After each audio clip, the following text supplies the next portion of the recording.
Good morning. I'm Lee Anderson, a member of the parish committee here at church, and we have a big welcome to all of you, whether in person or online. Special welcome to visitors, and we have a very special guest today. It's Regie Gibson. Literary performer Regie Gibson has lectured and performed widely in the US, Cuba, and Europe. He has received several Mass Cultural Council awards and 2 Live Arts Boston grants to develop his first play, The Juke, a blues Bacchae in which he intersects the ancient Greek tragedy with African-American spiritual and musical culture. Regie has composed texts for the Boston City Singers, the Mystic Chorale, the Handel and Haydn Society, and is featured with the Lexington Symphony. He's an actor and creator of the Shakespeare Time Traveling Speakeasy, a theatrical literary concert focusing on the life and works of William Shakespeare. He serves on the boards of the New England Poetry Club and Grub Street Writers and teaches at Clark University and is an assistant professor at Berklee College of Music. He's a busy man, and we are thrilled to have you here. Our mission is to build community, search for meaning, care for one another, and make a better world. If you have questions about First Parish or Unitarian Universalism, someone from our membership team will be at the welcome table downstairs during coffee hour to greet you and answer any questions. Reverend Lisa, Kate Holland is not here today, but Lisa is available after the service and would love to meet you. A big thanks to all our service participants. Their names are in the order of service. And please remember to silence your cell phones. Please join me now in taking a moment to say hello to one another, including a wave to those online at the camera on the east wall. A heartfelt welcome to all. Let us now turn our hearts and minds to worship, and we invite the Levine family to come up. The mighty mother of the Levine family. So Annie is still en route with Doug. So I've asked if anybody under the age of 15 who might have a mother would like to come up and help light the chalice, come on up.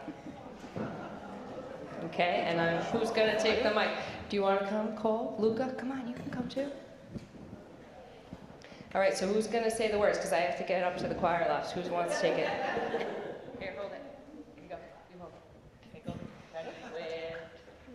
With open minds and loving hearts, we gather to search for meaning, to care for one another, and to work together for a better world.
Good morning to all.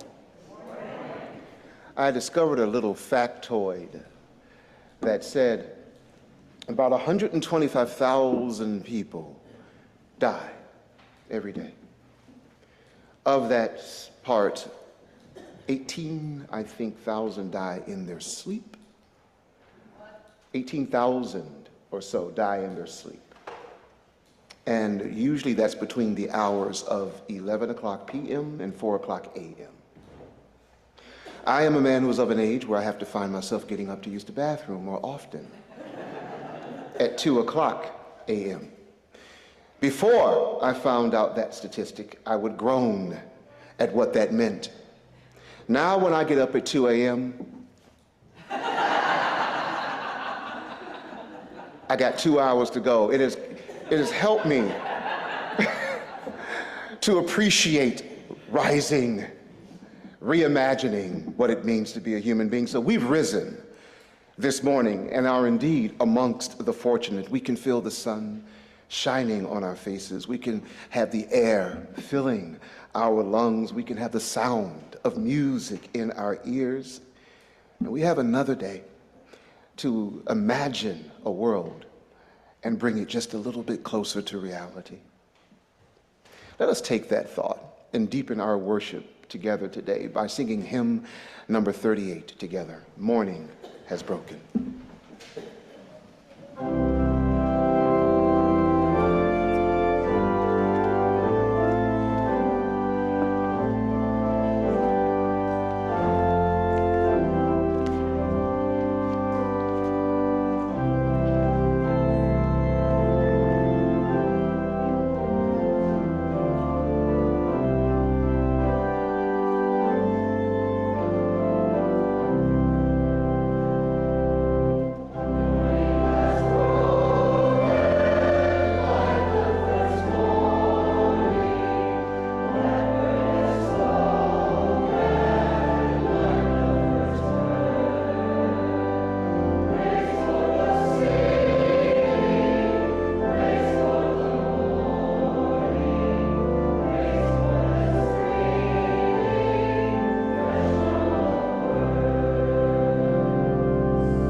Did that work? Oh, there we go.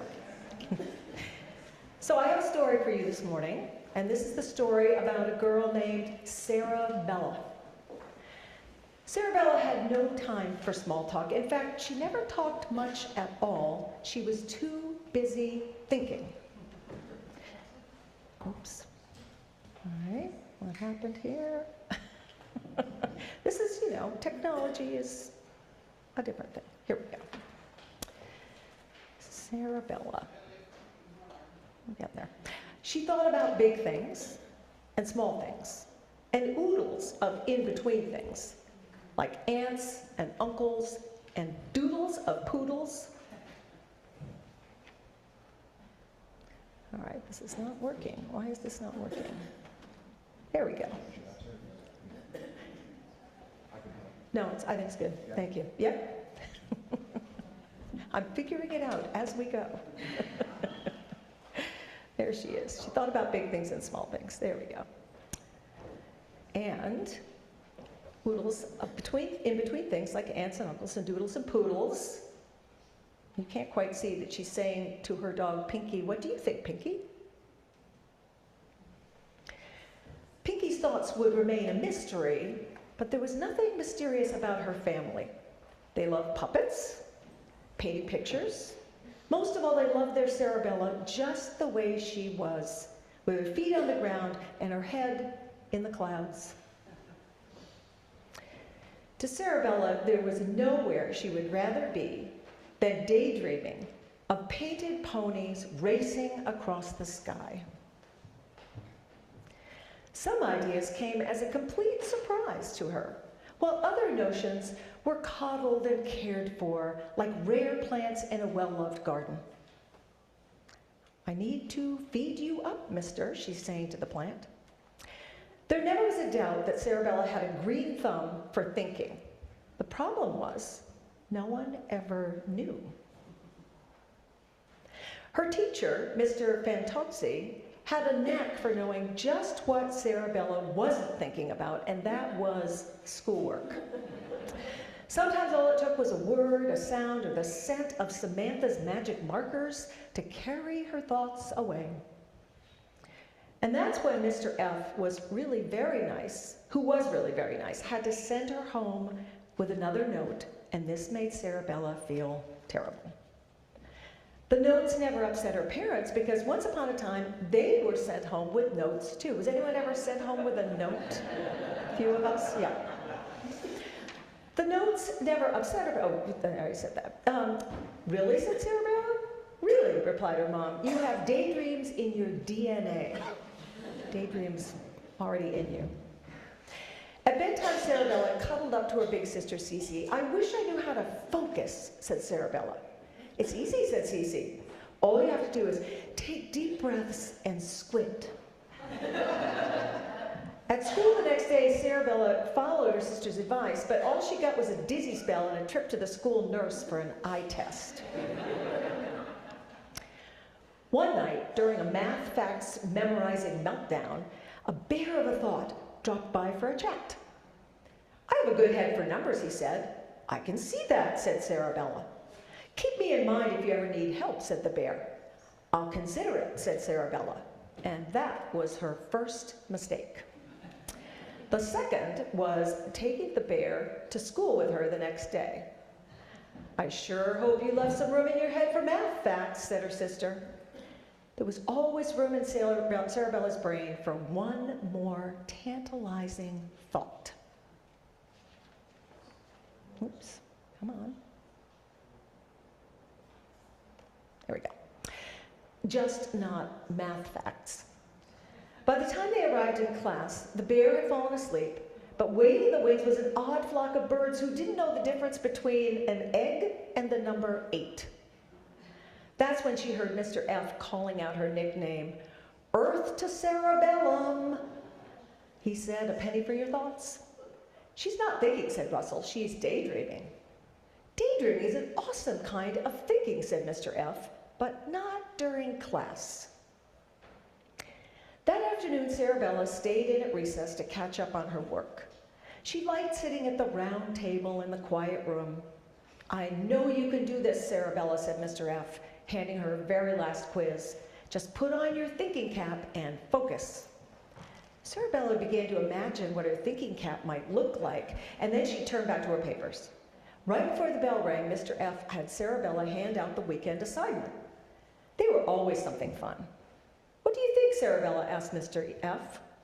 An otter popped into her mind, but that was just the first thing. And on the top of the paper, it says, boy, can I even read this? "A penny for your thoughts, draw a picture of your daydreams." Okay. Before she even got home, kissed Pinky, and put on her comfy bunny slippers, Sarabella had already thought of 1,000 extraordinary things. By dinner time, she'd run out of paper, had an upset tummy, and a great big mess on her hands. That night, just as Sarabella was about to give up, a whale of a thought appeared on the horizon. The closer it got, the more beautiful it became. And though it was the most enormous creature she had ever seen, Sarabella felt unafraid. "Do you know what I think?" asked the whale. "I can see what you think," replied Sarabella. "And so should everyone else," said the whale. "To share it, you've just got to wear it." Then the whale blew Sarabella a kiss, and she swam off. This gave Sarabella an idea. She found a brown paper bag and a ruler for measuring.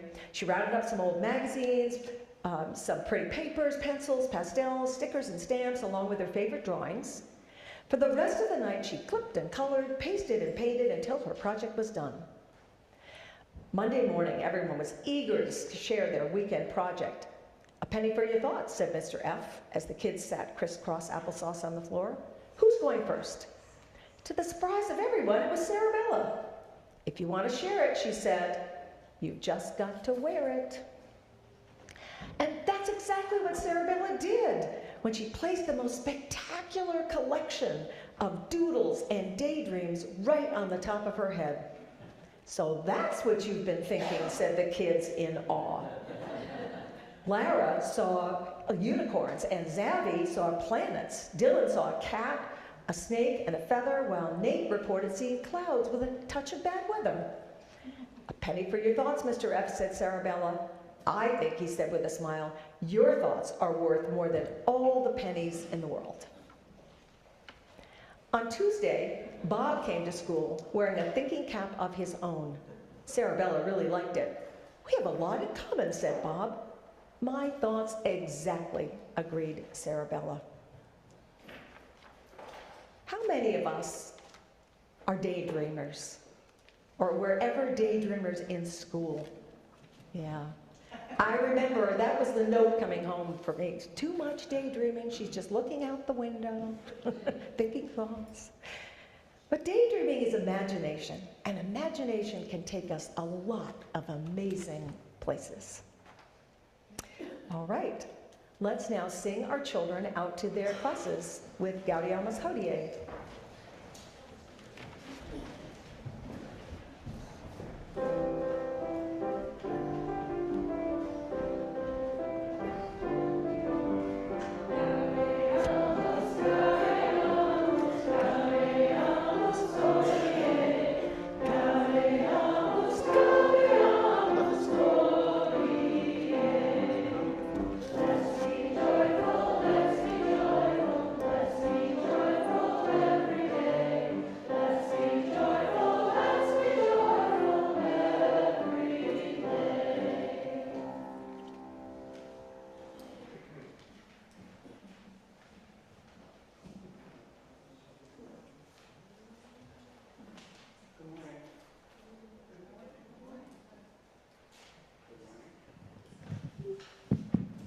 Good morning.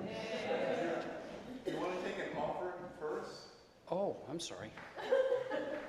Or not?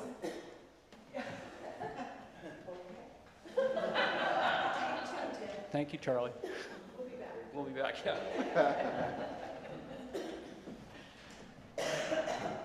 Okay. Technology is great, but it can also throw you off, right? There we are. I'm getting there.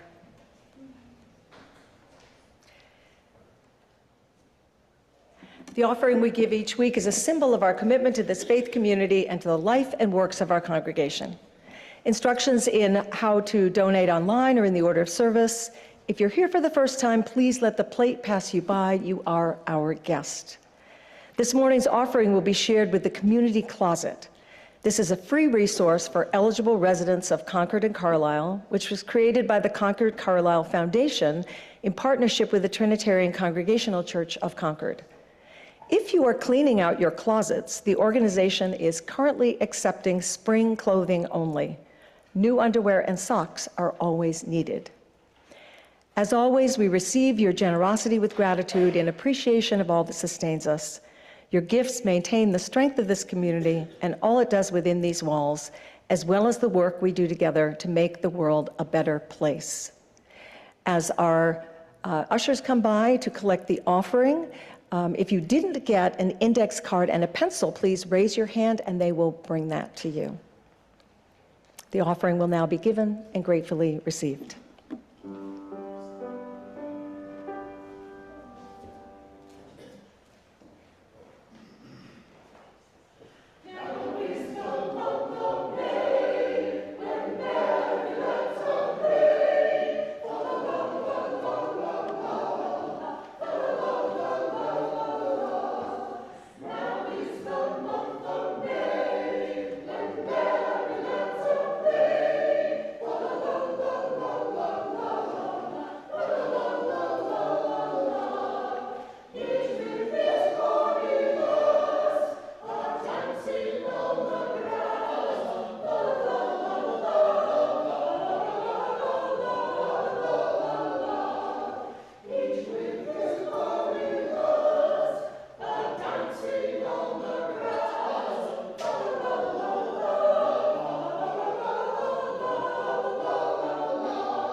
Third time a charm. Good morning, I'm Ted Barnes. My pronouns are he, his, him, and I'm a lay minister here at this congregation. This is the time in our service we set aside to acknowledge the joys and sorrows that we all hold. In both our sharing and our witness, we affirm our covenant to care for one another in these perilous and often frightening times. As we face the uncertainty of the road ahead in our country and the world, we light our vigil candle in solidarity with all those who are living in fear for their lives and the safety of their loved ones and themselves. May the love which abides in our community offer hope, strength, and peace in the days to come. If you have a personal joy or sorrow you'd like to share, please feel free to come forward now or raise your hand, and I will bring you the mic. Those online can type your joys or sorrows in the chat, and I will read them. Those joys and sorrows that are left unspoken, let us hold each other in a circle of care with a moment of silence.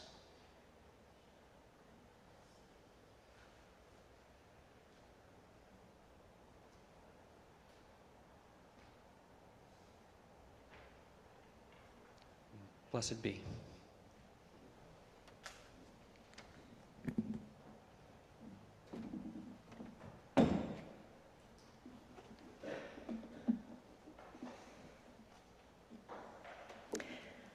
In honor of this day when we celebrate mothering, whether you are a mother or have mothered someone else's child or been mothered by someone dear to you, I think what mothering most needs is rest.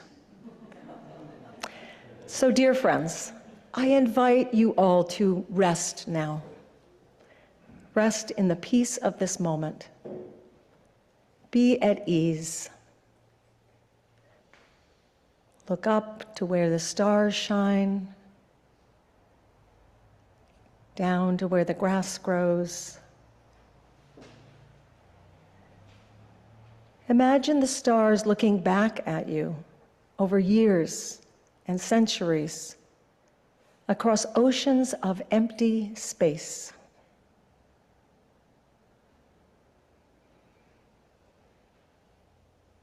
Imagine the feel of the grass on your bare feet, and feel it, dry and crunchy, soft and supple. Rest now. Rest in the peace of this moment. Dream for a little while of young people and young animals, innocent in the way of the young, careless and uncaring, accepting everything in their newness. Dream for a little while of the elders and the wisdom they have to give, the voices that say to you, it is right and proper to rest now, to rest in the peace of this moment. Rest your heart and your mind. Be still. At the turning axis of the world, let go of the long unspooling of history, of sorrow and joy and birth and death and all the long years between. Rest now. Rest in the peace of this moment. Let's rest together in silence for a few moments.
Our reading this morning is from Imagination by Phyllis Wheatley.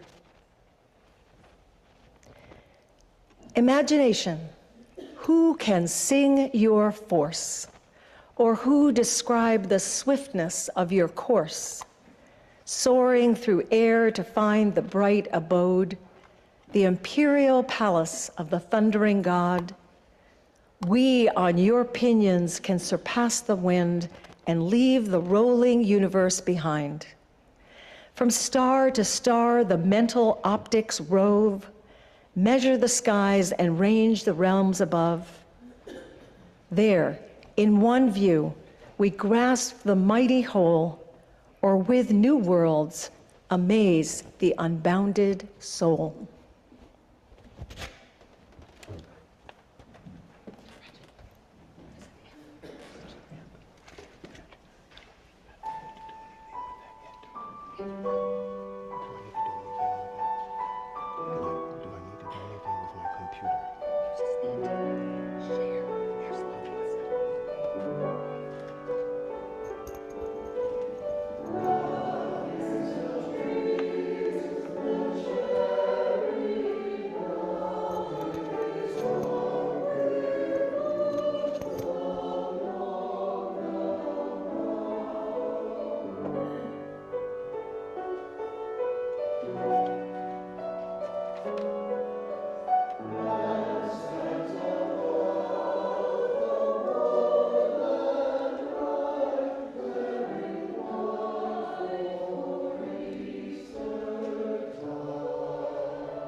Well, hello again.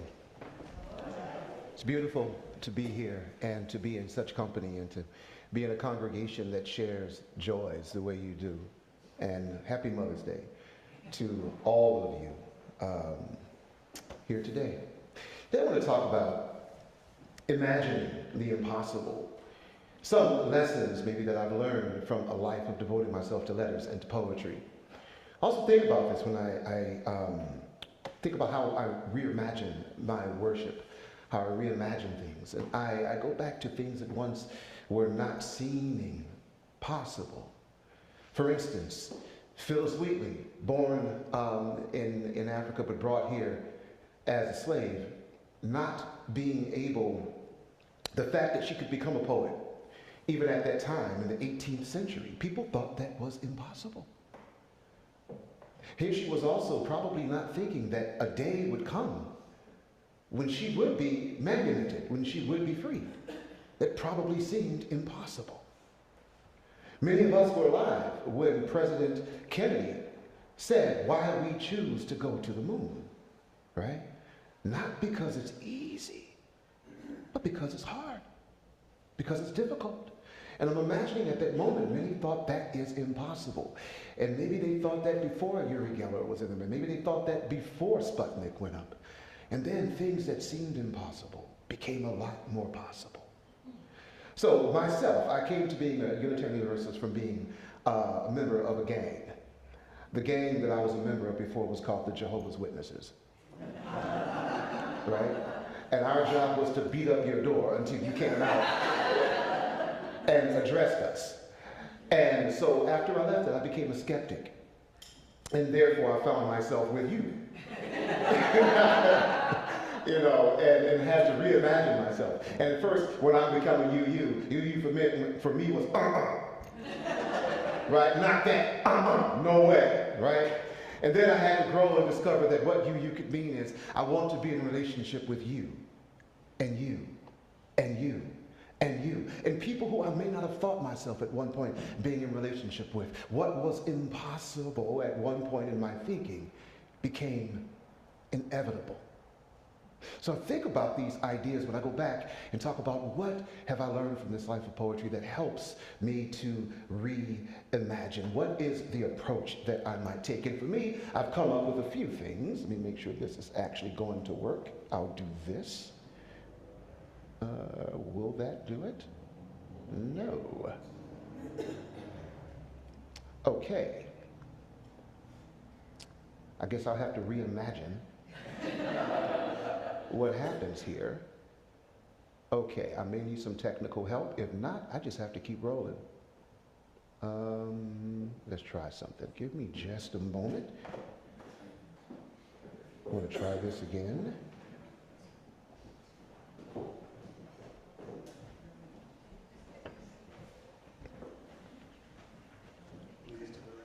Okay. That should do it, but it's not gonna. Okay. So maybe we'll get this going. So one of the things I do is I come up with imaginative aids that can help me to better understand how to move forward to what it is I'm trying to reimagine. I look up the etymology of whatever the problem or the project is, or the statement that I have to wrestle with. I look up the etymology of the key and important words. One of them, of course, in our sermon today is imagine, and the other is impossible. To go back to the etymology of imagine, to see it comes from the Latin imaginare or imaginari, right, which means to form a mental picture of something. But then it changes. In the 14th century, the French bring it to imaginaire, right, which is a person, to sculpt. Not to just imagine, but to sculpt, to carve, to paint, to decorate, to embellish. So it moves from this space of just being a mental picture into being something that can actually be accomplished. And then it goes into the word impossible, right? The Latin impossibilis, the thing of not possible, or something which is unable to be accomplished. Now, after I brought those words together, and I looked at their etymology, I formed for myself, and this would be shown to you if you could see it, I formed for myself a sort of creative working definition from those words. So I say, for me to imagine the impossible is to mentally form, sculpt, carve, paint, or embellish an image of something that cannot be accomplished. Something that cannot be accomplished. So I ask, okay, well, why is that? What's going on here? What would I like to see? What needs to happen in order to make these things happen? And then I go back to a poem, not a poem, but a statement by a poet named Marion Moore. And she said about poetry, she said, poetry is imaginary gardens with real toads in them. Think about that. Imaginary gardens with real toads in them. And think about that. Imaginary gardens and real toads. And I mean, when Moore was saying this, I don't think she didn't have respect for the toads, right? I think she said the toads are a reality to have in the garden, but we can't let the toads take the garden over, right? We have to understand that though we may have some ugly limitations, we can also have a playful mind. And we can begin to approach things that are real from imaginative and unconventional angles. So, think about that going from, oh, check it out. Thank you. Let's see if that continues. Ah, thank you so much. Takes a woman.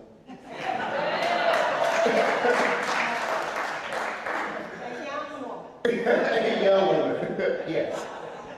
And mothers are used to figuring out problems, right? So when I think about what Moore is saying here, about those things, about what is clear that I'm looking at, and what is complex, right? What is it that I know I have to deal with, but how can I maybe think about different ways to complexify this, maybe think about it and have a different approach? So I go to another imaginative aid, and I start off with what we use do, the head, the heart, and the hands, right? We typically say we have minds that think, hearts that love, hands that help. And for me, this is very, very important. When I'm thinking about this, I'm like, what is the tool that I need to work with that I can't seem to solve this problem? Do I need more thinking going on, right? So I say, all right, well, I feel something, but maybe I need to think about it a bit more. I need to educate myself on the subject. Or maybe I'm thinking about it too much and I'm not feeling deep in here too much. Maybe then, once I bring the feeling and the fact together, I can find the form, the hand-making thing that needs to happen as a result to bring that results in something. So I say, well, so what is understood about the subject or the problem? I think about this when I think about why I'm having such issues with my kids. Why am I having this problem with my partner? What's going on with us? What is understood here? What is, and I question that, because maybe I think it's understood. I have my understanding, but maybe there's not a shared understanding. Can I reimagine myself in this situation? What is the least understood aspect? Why is this least understood? Is it because I haven't asked the right question? Is it because I spend more time giving statements than actually asking questions? What am I not seeing right here? Hint, it's usually where I'm not looking. Right? Or what I need to re-see, because I've seen it already, but I need to see it in a different way. And then the assumption. Assume that I could benefit from more complexity and clarity. And I need to seek both. Sometimes when I say about, oh, that's just, I'm catching myself. What do you mean, oh, that's just? When I say, oh, that's just, or oh, that's merely, that's a reduction. Right? I get it, I understand it, I don't need to know anymore. And when I was coming up as the Christian evangelical that I was, the idea that I didn't have, that there was not something with the answer was very bold, right? I had the answer because I was one with the one who had all the answers, right? So therefore, I don't need to question. Why question? It's already been solved. And I guess that's what led me here, the questioning, the seeking, that everything is not so easily resolved, and most of us can live okay, pretty well, in that space of not being resolved. Now, I'm going to ask you a question. Poetry does this a lot. And one of the greatest questions I've ever come across was a guy named Pablo Neruda. He loved Buddhist koans. And for those who are unfamiliar with Buddhist koans are statements or questions that seemingly are absurd and have no answer, but they're designed to get your brain to sort of work. And so he created this book of questions, and it's on Copper Canyon Press. And I'm going to give you a question from that, and we're going to see what happens as a result. Here's his question. Why don't airplanes fly around with their children? Now, let's examine what just happened in the brain here for a minute, all right? Usually when our mind is confronted with the question, we want to answer it. But we assume that we have this, we can connect to what is, well, clear in this question. But then when something becomes unclear or a bit more complex, we have a typical thing that happens inside of us that begins to express itself audibly. That comes from our sympathetic nervous system. So we look at our left and our quote-unquote right brain. Now, we know we use the full brain, right? But we're just going to call it that for right now. And typically when we get that, the brain is like, I got this, I got this, I got this. Let me put me in the game, coach. right? Give me the ball, right? And then we don't quite know how to carry it when we're confronted with the absurd. And what happens is we usually audibly say something that gives rise, that comes from our impulse. And usually that audible thing seems something like this. Huh? Surprise, disbelief or confusion. More confusion. Oh, surprise or joy. Disgust or outrage. Revelation or outrage. Slow revelation, quizzical. Whoa! Mind blown, alarm. Humor, nervousness. Revelation or suspicions confirmed. Oh, touched emotionally or clutched the pearls. Any of a number of these interactions. So this gets me to imaginative aid number 4, which is, I take note of what reaction I'm having right now and ask, okay, what is it that's going on with me? And so I say, don't dismiss, roll with. Acknowledge where you are, bruh. Acknowledge what you're feeling here and question that impulse. Where did that come from? Is it because you think you know what's going on? Is it because you'd like to know more what's going on? Don't go into flight mode away from the thing that seems impossible. Wrestle with it. So right now, we're having an argument. I want to walk away. No. Let me see the possibility of where this can go. Let us argue together. Let us do what we do. Dispute. Let's go there. But be respectful with one another. Let me not run away from that. So I would imagine when you saw this question, right? Why don't airplanes fly around with their children? That your impulse was not, oh, what a cute question that is. I would imagine that was not what you thought. I would imagine it was probably more something like, huh? Or harumph, right? Harumph. That is a UU term. I believe Nick Page told me it is the sound of the pre-offended. Which is typically us, the pre-offended, right? There's some offense going on, I'm gonna find it, harumph.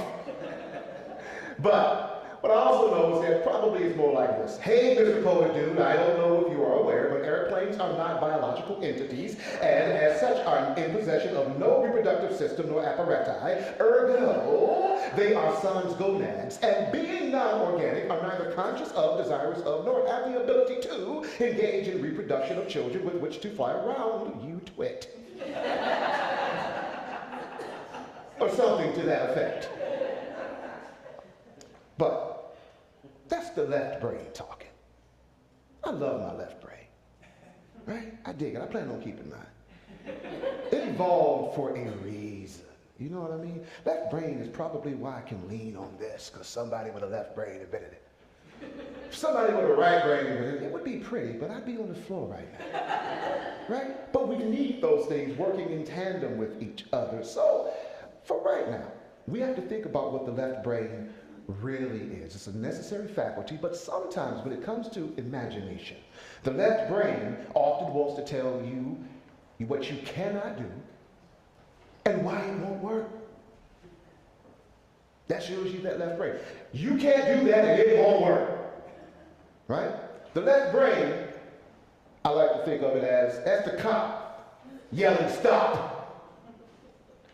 The judge, they won't budge. Or the left brain is that friend that tells you, oh, good Lord, I just know you ain't going out wearing that. Sometimes we need the left brain, okay, to avoid tragedies. But let's think about this for just a second, right? Imaginative aid number 5.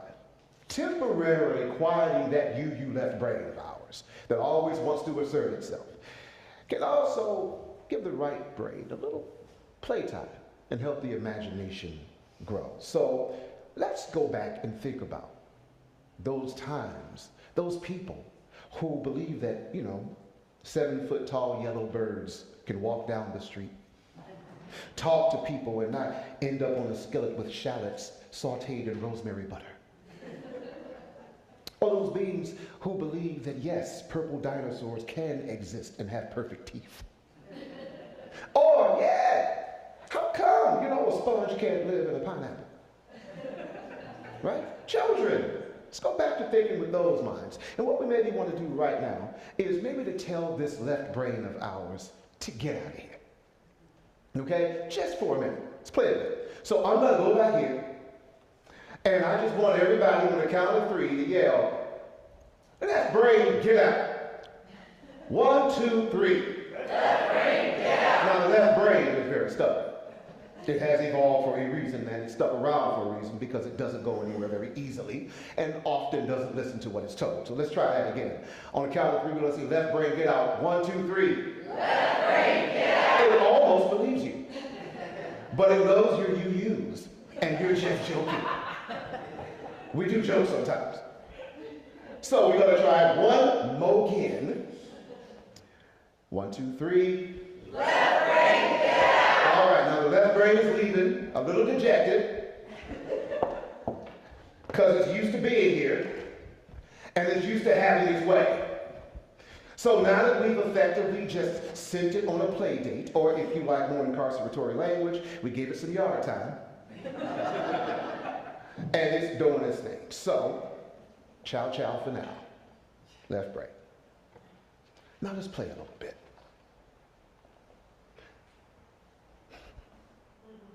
Why don't airplanes fly around with their children? Give me something. Because? It's too dangerous. We don't let them. We don't let them. They flinched. Flying is my time. Flying is my time. Anybody else? They do school. They do. They have school. We only let them fly in the shallow end. On the shallow end of the flight pool, yes. Children can't fly till they're mature. Children can't fly till they're mature. They're at home playing. They're at home playing. They can't keep up. They can't keep up. We don't make them work so hard. We don't make them work so hard, right? Everybody gets a trophy, So think about that, right? After we told the left brain to get up out of here, we began to play around a little bit. Play with that idea like we used to play with blocks. Let's turn it over 6 times and see what we can get from it, right?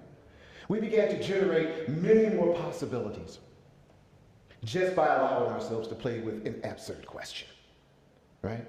And we realized after a while that we're really not talking about airplanes anymore. On Mother's Day, we're talking about relationship to children, right? And so what happened is, much of what we brought up here was explored in a children's television program called JJ the Jet Plane. Let me see armpits. Anybody ever watch that?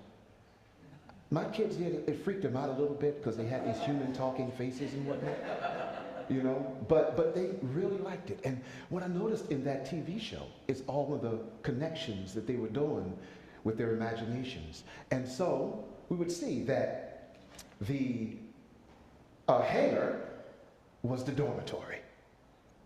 The runway was a classroom. The motor pit, a hospital. The mechanic was a doctor, right? And after they roll through these analogies, like, oh yeah, I'm into this. It's kind of cool. I see what they're doing. They're making all of these imaginative connections between what's happening in the real world and what's actually happening with these imaginary jet planes that are trying to fly and learning how to do so and are interacting with one another, and they're gaining all of these sort of socio-emotional development skills. And it was really kind of cool watching this absurd TV show for children give me lessons for life, right? And so think about that as a poet when we go to metaphor. That's what we do. We play around with the absurd. It's one of the reasons Plato wanted us out of the Republic. Y'all make people feel when you do crazy stuff, get out, right? So here's some of the metaphors that I found and similes of connection. And let's just think about this with our kids' brain. I love this. Anxiety is like a rocking chair. How so? It gives you something to do, but it doesn't get you very far. Those connections. If I come to you and say, anxiety rocking chair, you go, huh? Right? but we can see a connection there if we allow ourselves to be imaginative. Here's from the Red Badge of Courage. In the eastern sky, there was a yellow patch, like a rug laid for the feet of the coming sun. Right? You want me to say that again? I would love to. In the eastern sky, there was a yellow patch, like a rug laid for the feet of the coming sun. Beautiful. If I'd have come to you and said, a rug and the sun. Huh? Right? But this imaginative way of stringing it together makes us imagine it in a different way. A couple of more. This is from John Green. My thoughts are stars I cannot fathom into constellations. My thoughts are stars I cannot fathom into constellations. Who felt that way before? Right? As I get older, I feel more that way. I can't quite bring it together, but when I was young, it was like, okay, something's up, but I don't see the pattern yet. Such a wonderful, imaginative way to describe what it is we actually experience. And then the last one. Memories are bullets. Some whiz by and only spook you. Others tear you open and leave you in pieces. Who's lived long enough to experience that one? Yeah. So all of this imagination, things which seem disparate, that cannot be related, when we go about stringing them together, we begin to understand it can really give me something. So I applied this to my worship and to my church. And I asked myself, what is the connection between my church and a tree? And I let myself play with that. And I thought, roots, solid ground, branches, reaching out, withstanding storms, nourishing, bear future fruit. And started to think, okay, I think I feel something here. Let's try this experiment with ourselves. We have three ways that we can look at, let's say, what we do in our church. Maybe in your church. Does anyone have pencils and an index card? Great. Just for about a minute, let's give ourselves just a little bit of playtime. And you can pick one of these. If you want to go to your church and a tree, that's fine. But let's think about this. How is this thing we talk about as beloved community? How is beloved community like a garden? Or you can say a connection between social hour and a storm shelter.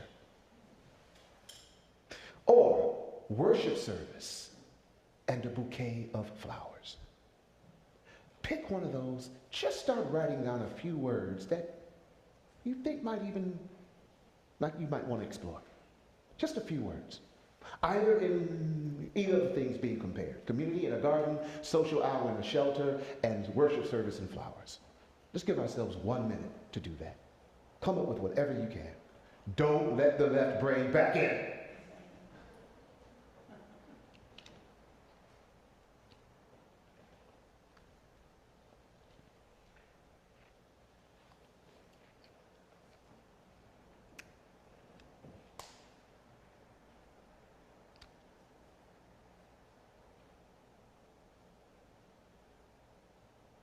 Half a minute remaining.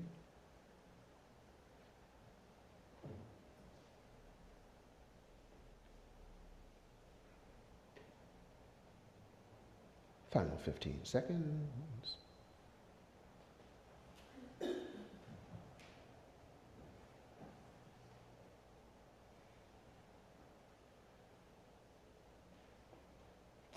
All righty. Who came up with what? Just yell it. Who came up with something for beloved community in a garden? What did you write down? Yes, please. A wild garden with room and appreciation for every kind of plant. Can we see that, right? As what we might think of when we speak about beloved community. What about social hour and a storm shelter?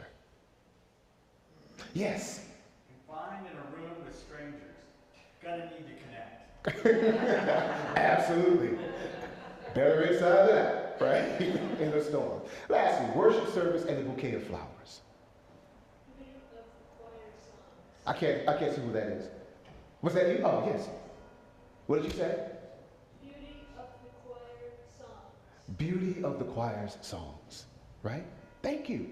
Now, allowing ourselves to play around a little bit, we bring, maybe to get creative with our worship, we bring ourselves closer to the imagination that can also bring us closer to each other. To reimagine what worship service is, to reimagine what beloved community is, to reimagine what it means to be in social hour, right? We can move closer to making that something that we'd like it to be. So what I do then is I go back and I look at my original definition and I add something of what I feel about church, which is to imagine the impossible church is to form, sculpt, and embellish an image of a church that is like a firmly rooted tree, so it can withstand the coming storm. A tree whose branches reach out and become a place of nourishment and bear future fruit. A place where the impossible is imagined and accomplished. So for this to be possible, it will demand something of me. How can I make sure my church is firmly rooted? How can I help its branches grow and stretch? How can I help it become a place of nourishment? I'm not sure. But I am sure that the only way to help this is for me to be more firmly rooted in my own convictions, for me to grow and stretch in my own thinking, for me to be more nourishing of people in my sphere and who are outside of my direct relationship. It is possible, I think, for all of us to do this if we only imagine it is.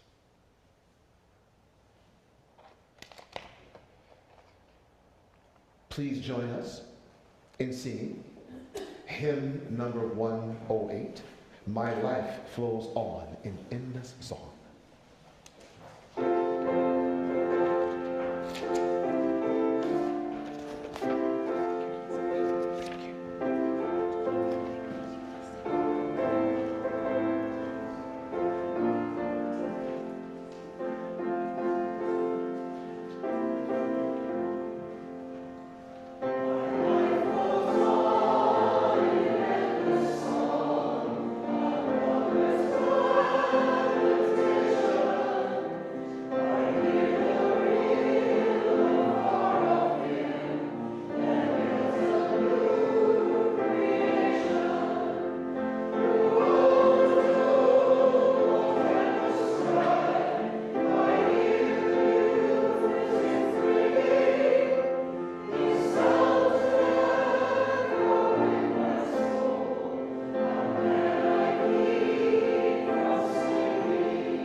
I close today with three very short statements from three very cool people. One, being a gentleman named Tony Chan, who says, when you hear or think of a new idea, give yourself 24 hours to consider what would make it work before saying why it won't.